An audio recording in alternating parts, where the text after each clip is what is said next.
Sir ఒక డాక్టర్గా, యాక్టర్గా, అదేవిధంగా సామాజిక కార్యకర్తగా, ఫిలాంథ్రపిస్టుగా మరి ఈరోజు ట్రంప్ గారు వచ్చే నెల 25లోపు వెళ్ళిపోమని చెప్పడం జరిగింది. మరి వీళ్ళు చాలామంది జన్మతః పౌరసత్వం కూడా రద్దని చెప్తున్నారు. మరి ఎంతో వేల మంది ఈలోపు ప్రెగ్నెన్సీ ఉన్న వాళ్ళంతా హాస్పిటల్కి పోవడం జరుగుతుంది. వాళ్ళు ముందే ఆ గ్రీన్ కార్డు కావాలని అవకాశం కూడా కల్పించుకోవాలని చెప్పి అక్కడ ప్రయత్నాలు చేశారు.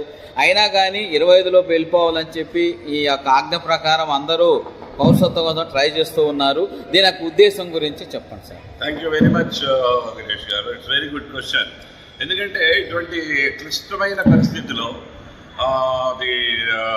the president, 45th president of United States, Donald Trump, has passed an ordinance that on before 25th of February,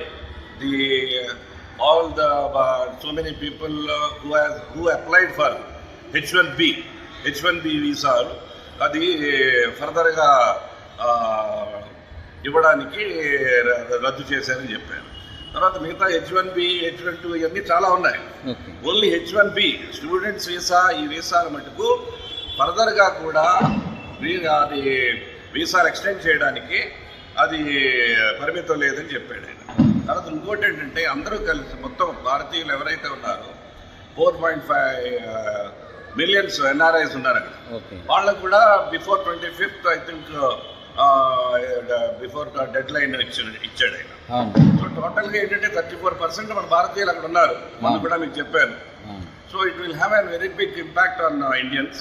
and also ఇంత త్వరగా కూడా ఇలాగా ఆయన ఫస్ట్ సంతకమే భారతీయుల మీద వేయడం అనేది కూడా అన్ఫార్చునేట్, బాధాకరం అని కూడా మనం చెప్పాను మీకు. ఓకే. సో ఈ రోజు ఏమైందంటే ఎంటైర్ భారతీయులు అయితే ఏంటి, అక్కడున్న సంఘాలు, తర్వాత ఎన్ఆర్ఐస్ వీళ్ళందరూ కలిసి they went for the federal court. So federal court has given a stay, అంటే అది స్టే ఇచ్చింది. అంటే ప్రస్తుతానికి ఆపమని స్టే ఇచ్చింది. మరి ఈ లోపు అందరూ డెలివరీ ఉన్న వాళ్ళంతా హాస్పిటల్కి వెళ్ళి సిజరన్ చేయించుకోవాలని కూడా అనుకుంటున్నారు. అది కూడా ఇది కూడా చాలా అన్ఫార్చునేట్, చాలా బాధాకరం. ఎందుకంటే ఈ మన ట్రంప్ గారి ప్రెషర్, ఈవెన్ పాపం డెలివరీ కావాల్సిన మహిళల మీద కూడా ప్రెషర్ పడుతుంది, ప్రభావం. So even the Trump is pressurising the foetus అనేది శిశువుల మీద కూడా ఆయన ప్రెషర్ చేస్తున్నాడు. చాలా బాధాకరం. ఇంకోటంటే ఇప్పుడు వీళ్ళందరూ కూడా 25th of February లోపల దే హ్యావ్ టు వికెట్ వెళ్ళిపోమని చెప్పినప్పుడు మన భారతదేశం ఎక్స్టర్నల్ అఫైర్స్ మినిస్టర్ మన జయశంకర్ గారు ఈ సైడ్ డెఫినెట్లీ మనం భారతీయులు మనమే తిరిగి తీసుకొచ్చుకుందాం ఫ్లైట్ ద్వారా. దానికి కూడా మోడీ గారు కూడా మద్దతు తెలియదు. ఆయన కూడా ట్రంప్ గారితో మాట్లాడడం జరిగింది. సో ఏ విధమైన ప్రాబ్లం లేదు. ఒకప్పుడు వీళ్ళిద్దరు దోస్తులే కదా సార్ మన ఇండియాకి షోలే టైప్ లో, ధర్మేందర్ అండ్ అమితాబ్ బచ్చన్ టైప్ లో, షోలే టైప్ లో ఇద్దరు స్నేహితులు మన భారతదేశానికి కూడా వచ్చారు. చాలా బ్రహ్మాండమైన, ఇప్పటికీ కూడా మోడీ గారు అంటే చాలా అభిమానం, మన భారతీయులు అంటే చాలా ప్రేమ, అనురాగం.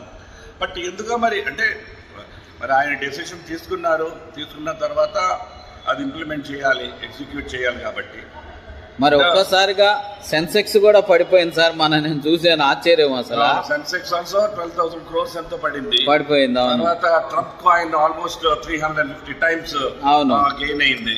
సో అన్ని పరిమాణాలు బాగున్నాయి. బట్ ఏదొచ్చినా భారతీయులు మనకు అక్కడ అంత మేధస్సు, బ్రహ్మాండమైన స్కిల్స్ తోటి, అక్కడ టెక్నాలజీ అయితే ఏంటి, ఏమైనా పెద్ద పెద్ద ఇన్వెస్ట్మెంట్స్, టెక్నాలజీస్ కూడా మన భారతీయులే ఫస్ట్ ఉన్నారు. With lot of good skills and with good intelligence. వాళ్ళందరూ ఇక్కడికి వస్తే ఇండియా ఇంకా బాగా అభివృద్ధి అవుతుంది సార్. అవ్వచ్చు, తప్పకుండా అవుతుంది. ఎందుకంటే ఇప్పుడు భారతీయులు ఎక్కడున్నా మనవాళ్ళు, మన సంపద.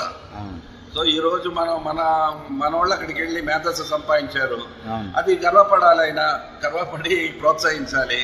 అలాంటిది మరి ఆయనకి ఎందుకో మరి చిన్న చూపు చూశాడు భారతీయుల్ని. మరి ఇది ఇంత త్వరగా చేయవలసిన పని కాదు ఇది.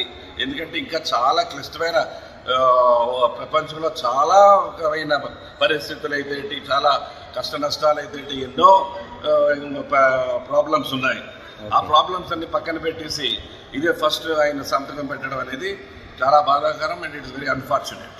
అండ్ నెంబర్ 3 తర్వాత ఇది కూడా పాపం డెలివరీ కావాల్సిన వాళ్ళు ప్రెగ్నెంట్ లేడీస్ అక్కడ 25 లోపు ముందే అక్కడ మొత్తం క్యూలో ఉన్నారట. హాస్పిటల్ ఫుల్ అన్నమాట. గైనకాలజిస్ట్ టోటలీ ఫుల్ అయినారు, full busy. So the pressure, even Trump గారి pressure is also on the fetus of mother. Okay. So ఇది ఇంకా బాధాకరం చాలా. అంటే జన్మతః పౌరసత్వాన్ని కూడా రద్దు చేయాలని, సిటిజన్షిప్, బర్త్ రైట్ సిటిజన్షిప్ రద్దు చేసాడు. దీనివల్ల ఈ లేడీస్ కూడా పాపం, అంటే వాళ్ళకంటే 25th లోపల డెలివరీ అయిపోతే చక్కగా మళ్ళీ గ్రీన్ కార్డు అయితే వస్తుంది, సిటిజన్షిప్ వస్తుందని. So the pressure has gone to the foetus of mother అని చెప్పచ్చు. ఇంకోటి ఏంటంటే మోడీ గారు ఆల్సో వెరీ కామ్. అంటే ఏం మనకి పెద్దగా జయశంకర్ గారు కూడా చెప్పారు, పెద్దగా మనకేం పెద్ద ఇంపాక్ట్ ఉండదు మన భారతీయులకి. So we are cool, nothing to worry about it. But ఇది ఏమవుతుందంటే అంటే టోటల్గా ఎన్ఆర్ఐస్ ఎన్నాళ్ళ నుంచో అక్కడ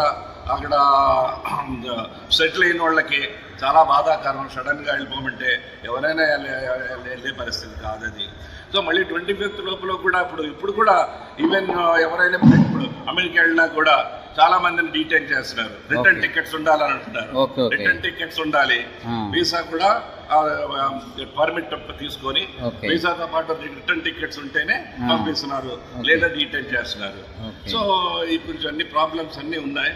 but that will be solved shortly. అంతా మంచిగా జరగాలని మనం ప్రార్థిద్దాం. మనం భారతీయులు ఎక్కడున్నా కూడా మన మేధస్సు ప్రపంచానికి ఉపయోగపడ, ప్రపంచానికి అయితే ఏంటి, మనం వెళ్ళి ఇంకో దేశానికి సాయం చేస్తాం, కానీ మనం ఎప్పుడు కూడా ఎవరిని కూడా కించపరచడం అనేది కానీ తల వంచడం అనేది కానీ మన భారతీయులకి లేదని నా అభిప్రాయం. Thank you for giving this opportunity.